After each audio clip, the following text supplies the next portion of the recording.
Residents of one of Chile's poorest neighborhoods clashed with the police over concerns of food shortage amid the COVID-19 lockdown.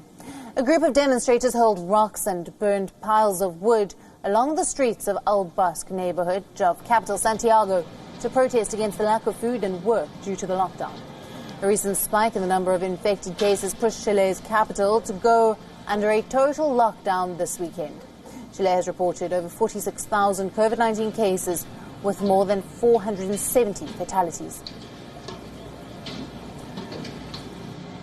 Ayuda, ayuda, alimento, porque eso no es por la cuarentena, es ayuda, alimento. El alimento es lo que están pidiendo la gente en estos momentos, alimento. Tengo una mini pyme, yo soy peluquera canina, yo tengo una mini pyme, a mí no me dan ningún bono del gobierno, tengo 4 hijos, a mí no me ayudan porque yo tengo un negocio para mí, entonces a mí no me ayudan. Y por eso mucha gente de aquí que es microempresaria no le ayudan. Santiago is one of the most prosperous cities in Latin America. However, there has been a growing disparity between rich and the poor since a few years ago. Now, similar mass protests erupted in 2019 in Santiago, demanding an increase in pensions and higher wage.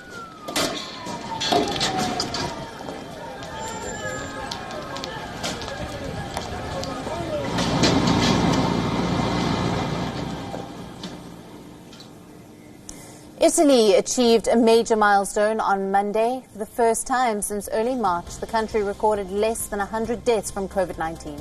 The data looks encouraging for Italy as it exits a 2-month lockdown. Museums and art galleries were among the first to reopen in Italy, but visitors are few.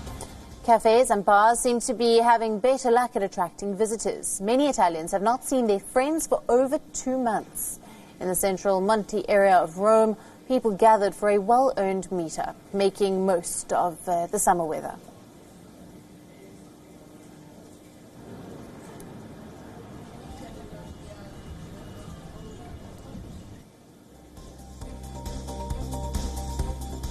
In Venice, the iconic gondolas were back in the canals. Italy is eager to reopen its tourism industry, which is a mainstay of the economy. But in Venice, there were no signs of any tourists. As shops reopened, it seemed like it was the local residents who were in for a treat. The picturesque squares and iconic cafes were occupied by just a handful of local residents.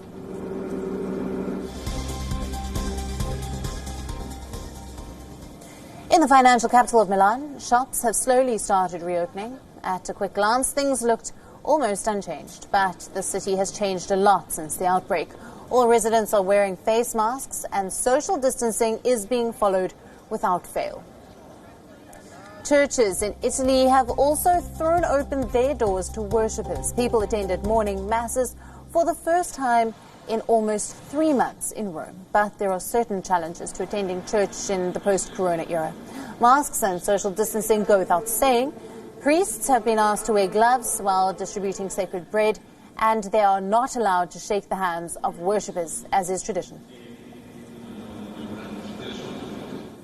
Earlier, we spoke with WION correspondent Lucy Hugh from Brussels. Take a listen in.